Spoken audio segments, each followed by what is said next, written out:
Hello student, welcome and very very good morning to.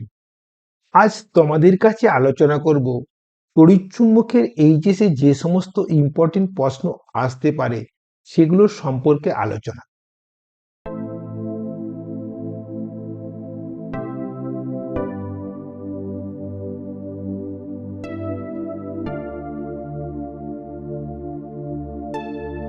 আলোচনার শুরুতে তোমরা এইচএসে কি করে ভালো নাম্বার তুলবে তার জন্য কতগুলো টিপস। নাম্বার ওয়ান, দেখো তোমরা তোমাদের সোশ্যাল মিডিয়া অ্যাকাউন্ট থেকে লগ আউট করে নাও, কারণ এক্ষেত্রে তোমাদের অনেক সময় বেঁচে যাবে এবং তোমরা ফোকাসড ওয়েতে পড়াশোনা করতে পারবে।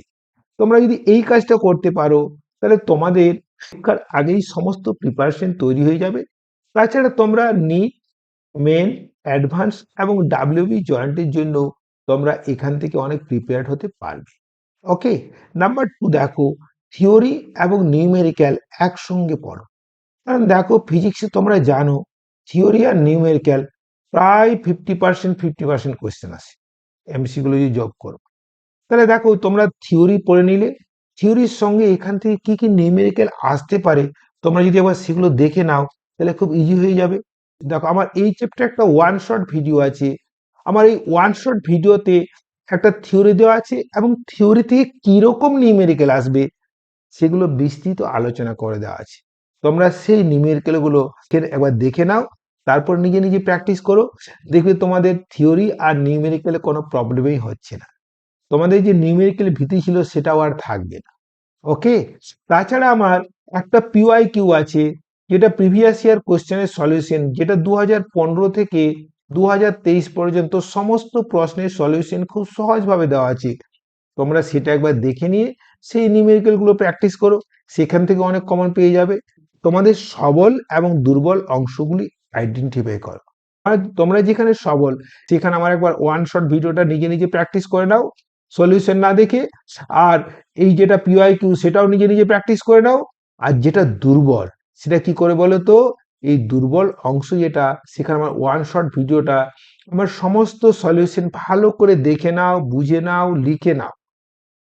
আর যেটা পিওয়াই কিউ আছে সেটাও ভালো করে দেখে নাও, বুঝে নাও, লিখে নাও। দুর্বল অংশ আর দুর্বল থাকছে না, তোমরা পুরো ফিজিক্সে পুরো সাবলীল হয়ে গেছো। 4 নাম্বার, দেখো খুব মনোযোগ দিয়ে পড়াশোনা করো। দেখো যদি মনোযোগ দিয়ে পড়াশোনা করো তাকে কি বলে বলো তো, আমাদের স্মার্ট রিডিং বলে। দেখো স্মার্ট রিডিং খুব ইম্পর্টেন্ট। মনোযোগ দিয়ে পড়লে তোমরা খুব কম সময়ে অনেকগুলো জিনিস বুঝতে পারবে, অনেকটা জিনিস মেমোরাইজ করতে থাকবে। ফলে দেখো HS, NEET, Main, advance, WBJEE এর জন্য ভালো র্যাঙ্ক করার জন্য, ভালো রেজাল্ট করার জন্য তোমাদের মনোযোগ দিয়ে পড়তেই হবে, স্মার্ট রিডিং করতেই হবে। আর লাস্ট নাম্বার, হেলদি লাইফস্টাইল মেনে চলো। কি বলতো, অবসর সময়ে গান শোনো, ফ্রি হ্যান্ড যোগা করো, তাই না, পুষ্টিকর খাবার খাও। দেখবে তোমাদের এইচএস এবং অন্যান্য কম্পিটিটিভ পরীক্ষায় ভালো রেজাল্ট করতে আর কিছু বাকি থাকবে না। বোঝা গেল? এরপরে দেখো এই তড়িৎচুম্বকের সাজেশনে আসি। দেখো এই তড়িৎচুম্বকের সাজেশনের ক্ষেত্রে বলি যেগুলো ইম্পর্টেন্ট জিনিস। দেখো নাম্বার ওয়ান কথা কি বলতো, বায়ো সাভার্টের সূত্র। দেখো আমি দেখেছি ম্যাক্সিমাম ছেলে বায়ো সাভার্টের সূত্র লিখতে ভুল করে। ফলে আমার ওয়ান শট ভিডিও যেমন ভাবে দেওয়া আছে তোমরা সেইভাবে লিখবে। নাম্বার টু, দেখো এর প্রয়োগ, মানে বায়ো সাভার্ট সূত্রের প্রয়োগ, তাই না? তাই এখানে লিখছি বায়ো সাভার্ট সূত্র ও প্রয়োগ, তাই না? 2 নাম্বার লিখো এম্পিয়ারের পরিক্রমণ সূত্র। এম্পিয়ারের পরিক্রমণ সূত্র,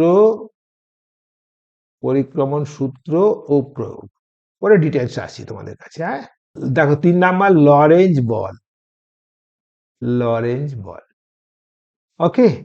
আর 4 নাম্বার কি বলতো, এমিটার, এমিটার, ভোল্টমিটার, গ্যালভানোমিটার, তাই না? এগুলো দেখ। তাহলে দেখো প্রথমে আমি বায়ো, দেখো তোমাদের প্রথমে আমি বায়ো সাভার্ট সূত্র বলি, খুব বড় ইয়ে, দেখে নাও। প্রথমে দেখো ওই বায়ো সাভার্ট সূত্রের উক্তি এবং উক্তির সঙ্গে ভেক্টর রূপ এবং ছবিটা দিতে ভুলবে না, কারণ এখানে 2 মার্কস থাকে। তাহলে কি বলতো, উক্তি, ভেক্টর রূপ, ছবি। এরপর দেখো বায়োসাভার সূত্র থেকে আমাদের তিনটে অ্যাপ্লিকেশন আছে। অসীম দৈর্ঘ্য বিশিষ্ট ঋজু পরিবাহের জন্য চৌম্বক ক্ষেত্র। এটা প্রমাণ করো না, এটা শুধু তোমরা ফর্মুলাটা জেনে নেবে। দেখো বি সমান কি হয় বলো তো, না মিউ নট বাই 4 পাই, এটা আই বাই আর, এটা কি বলতো sine theta 1 plus sine theta 2, তাই না? এটা এটা একটু ভালো করে দেখে নিও এবং এখান থেকে অঙ্ক আসতে পারে। এরপরে দেখো বৃত্তাকার কুণ্ডলীর কেন্দ্রে চৌম্বক ক্ষেত্র, এটা প্রমাণটা ভালোভাবে করবে এবং এখান থেকে অঙ্ক খুব খুব ইম্পর্টেন্ট, ভুলবে না। তারপরে দেখো বৃত্তাকার কুণ্ডলীর অক্ষে চৌম্বক ক্ষেত্র, এই প্রমাণটাও করে নেবে কারণ এটা সিলেবাসের মধ্যে আছে। এবং এখান থেকে দেখো তোমাদের বলতে পারে যে চৌম্বক ভ্রামক কাকে বলে। দেখো চৌম্বক ভ্রামক NAI এটা। এবং তোমরা এখান থেকে জানো তো, দেখো বোর ম্যাগনেটের মান, বোর ম্যাগনেটের রাশিমালাও কিন্তু এতে খুব ইম্পর্টেন্ট। আর এখান থেকে অঙ্ক দিলেও দিতে পারে, কিন্তু এই অঙ্ক জেনারেলি দেয় না এইচএসে, তোমাদের নিট মেন অ্যাডভান্সে অঙ্ক দেয়, ফলে এখানে অঙ্ক এইচএসের জন্য অঙ্ক করার দরকার নেই, তাই না? এরপরে দেখো এম্পিয়ারের পরিক্রমণ সূত্র। দেখো এর উক্তি, ব্যাখ্যা, প্রমাণটা সিলেবাসে নেই। তারপরে দেখো এই তারপরে দেখো এই এম্পিয়ারের পরিক্রমণ সূত্রের সাহায্যে সলিনয়েডের অক্ষে চৌম্বক ক্ষেত্র, টরয়েডের অক্ষে চৌম্বক ক্ষেত্র এবং কি বলতো এই একটা মোটা পরিবাহীর অক্ষ থেকে দূরত্বের সঙ্গে চৌম্বক ক্ষেত্র কিভাবে পরিবর্তিত হয় সেটাও দেখে নেবে। এবং দেখো সলিনয়েডের জন্য চৌম্বক ক্ষেত্রে দেখো B equals to mu nought NI, আবার টরয়েডের ক্ষেত্রে B equals to mu nought NI. এখান থেকে অঙ্ক খুব খুব ইম্পর্টেন্ট, সবই দেওয়া থাকে। দেখো মিউ নট তো জানা আছে, এন একক দৈর্ঘ্যে পাক সংখ্যা দেওয়া থাকে, আর আই কি বলে তড়িৎ প্রবাহ মাত্রা। আরেকটা কোশ্চেন খুব ইম্পর্টেন্ট, তোমাদের বলবে সলিনয়েডের বাইরে চৌম্বক ক্ষেত্র শূন্য হয় কেন, টরয়েডের বাইরে চৌম্বক ক্ষেত্র শূন্য হয় কেন, এই কোশ্চেনটা কখনোই করতে ভুলবে না, তাই না? এরপরে দেখো লরেন্জ বল। দেখো লরেন্জ বল কি বলতো চৌম্বক ক্ষেত্র এবং তড়িৎ ক্ষেত্রে গতিশীল আধানের ক্ষেত্রে প্রযোজ্য। তা লরেন্জ বল কি বলতো কিউ ই ভেক্টর প্লাস কি বলতো কিউ এটা V vector cross B vector, তাই না? হয়তো তোমাদের বলতে পারে যে কোন একটা আধান আহ, কোন একটা আধান চৌম্বক ক্ষেত্রে কোন বল অনুভব করলো না, তাহলে তুমি ধরতে পারো কি যে চৌম্বক ক্ষেত্র ওখানে নেই। চৌম্বক ক্ষেত্র থাকতে পারে যদি আধানটা চৌম্বক ক্ষেত্রের সমান্তরালে গতিশীল হয়, তাই না? সেক্ষেত্রে কি বলতো, না ক্রিয়াশীল বল শূন্য হয়। আবার দেখো এই লরেন্জ বল থেকে তোমাদের অঙ্ক দিতে পারে যে একটা প্রোটন আর একটা কি বলতো, একটা প্রোটন আর একটা আলফা কণা কি বলতো অবিলম্ব চৌম্বক ক্ষেত্রে গতিশীল, উহাদের ক্রিয়াশীল বলের অনুপাত বের করো, তাই না? অথবা ওদের ত্বরণের মান বের করো, এটা অঙ্কও খুব ইম্পর্টেন্ট। আবার দেখো আবার দেখো বৃত্তাকার, দেখো অবিলম্ব চৌম্বক ক্ষেত্রে আধানের গতি, তার ব্যাসার্ধ, পর্যায়কাল, এগুলো করবে এবং এখান থেকে অঙ্ক আসে। দেখো ব্যাসার্ধ আর ইকুয়ালস টু কি বলতো এমভি বাই বি কিউ, এখান থেকে অঙ্ক। আবার বলতে পারে যে একটি প্রোটন কণা একটি আলফা কণা কি বলতো একই বেগে, একই ভরবেগে, একই গতিশক্তিতে, একই ত্বরক বিভবে অবিলম্ব চৌম্বক ক্ষেত্রে প্রবেশ করলো, উহাদের ব্যাসার্ধের অনুপাত বা বক্রতার অনুপাত বের করতে পারে, তাই না? তারপরে সাইক্লোট্রন যন্ত্রে নিউট্রনকে ত্বরান্বিত করা যায় কেন? তারপরে সাইক্লোট্রন যন্ত্রে কি ওর শক্তি খুব বাড়ানো যায়? তখন বলবে না, বাড়ানো যায় না, তাই না?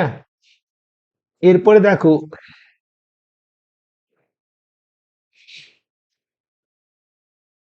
এরপরে দেখো কোনো পরিবাহীর উপর ক্রিয়াশীল কি বলতো চৌম্বক ক্ষেত্রে কোনো পরিবাহীর উপর ক্রিয়াশীল বলের রাশিমালা, তোমরা সেটা করে নিও। কি বলতো F vector equals to IL vector cross B vector. এখান থেকে ফ্লেমিং এর লেফট হ্যান্ড রুল, এখান থেকে ফ্লেমিং এর লেফট হ্যান্ড রুলটা ভালো করে জেনে নিও, তোমরা ক্লাস 10-এ জেনেছো, আবার একবার জেনে নিও, তাই না? আবার দেখো কোনো কুণ্ডলীর উপর ক্রিয়াশীল টর্কের রাশিমালা, তাও ভেক্টর ইকুয়াল টু কি বলতো M vector cross B vector, অথবা টাও ইকুয়াল টু কি বলতো বিনা সাইন থিটা। এটা কিন্তু ভালো করে করে নেবে, এবার অনেকবার কোয়েশ্চেন এসেছে, তাই না? আবার দেখো দুটি সমান্তরাল ঋজু পরিবাহের মধ্যে ক্রিয়াশীল বল, একক দৈর্ঘ্যের উপর ক্রিয়াশীল বলের রাশিমালা তোমরা সেটাও করে নিও। এফ বাই এল কি বলতো, মিউ নট বাই 4 পাই কি বলতো 2I1 I2/R, এটা করে নিও। আবার এখান থেকে এম্পিয়ারের সংজ্ঞাটা মুখস্থ করে নিও, তাই না? এই কোশ্চেন গুলো করো। এবার দেখো এমমিটার ও ভোল্টমিটার। দেখো এমমিটার, দেখো এমমিটার ভোল্টমিটার কাকে বলে? এমমিটার রোধ কম, ভোল্টমিটার রোধ বেশি কেন? এমমিটারের পাল্লা বৃদ্ধি, ভোল্টমিটারের পাল্লা বৃদ্ধি। তারপর দেখো ঝুলন্ত কুণ্ডলী গ্যালমিটার প্রবাহ সুবিধা, আর কি বলতো বিভব সুবিধা, ওগুলো তোমরা ভালো করে করে নিও। এই কোয়েশ্চেন গুলো তোমরা ভালো করে করো, দেখো এই চ্যাপ্টার থেকে তোমরা 100% নাম্বার পাবে। আর ফিজিক্সের 70-তে 70 বা 70-র খুব কাছাকাছি এবং নিট মেন অ্যাডভান্সে ভালো র্যাঙ্ক করার জন্য আমার চ্যানেলটি দেখতে থাকো। ওকে, থ্যাংক ইউ।